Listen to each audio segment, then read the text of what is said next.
Aşgabatyň orta mekdeplerinde işleýän muallimleriň köpüsi Aziýa oýunlary döwründe geçilmedik sapaklary tölegsiz okutmaga mejbur edilýär. Aşgabatyň 50-nji, 55-nji we 48-nji mekdeplerinde işleýän ençeme muallimiň adatlygyň yerli çeşmelerini aýtmagyna görä 9-njy 10-njy ýanwarda paýtagtyň mekdepleriniň tas ählisine diýen ýaly muallimler geňeşi geçirilip, muallimler okuw ýylynyň 1-nji ýarymynda has takygy Aziýa oýunlarynyň geçirilen döwründe geçilmedik sapaklary tölegsiz okutmaga borçly edildi. Goşmaça tapaklary ol ortaça 48 saat diýip mektep muallimleri gurrun berýärler. Şol geçilmeli goşmaça 48 saat üçin hak tölenjek dälilipdir. Sebäbi şol ýurtda Aziýa oýunlary geçirilenine kanikul günleri boldy diýilipdir. Dip Aşgabatly synçy we ýazyjy Amanmurat Bugaýew muallimlere salgylanyp gurrun berdi.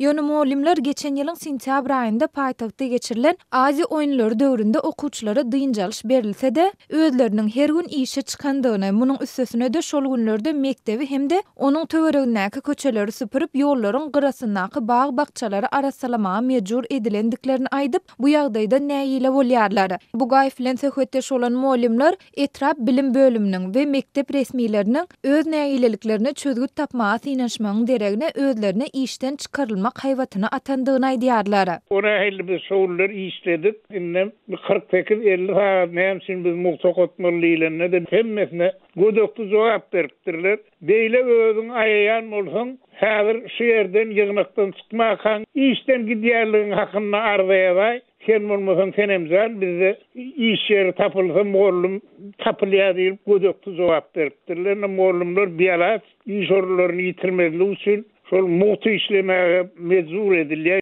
Dip Bugaýew gurrun berdi. Şol bir wagtyň özünde muallimler özleriniň okuwçylara hakyky, çuň we dolu bilim bermegiň tarapdardygyny, ýöne muny häkimetleriň okuw programmasyny göwüne gelişýäli üýtgedip, bilim işgärlerini mut işlemege mejbur etmek arkaly amala aşyryp bolmajakdygyny hemde munyň kanundan çykma ýagdaýdygyny aýdýarlar. Adatlyk radiosu bu mesele dogrusynda Türkmenistanyň bilim ministrligi we Köpetdağ etrap bilim bölümi bilen habarlaşandy. Bu barada haýsydyr bir kommentari almak başartmady.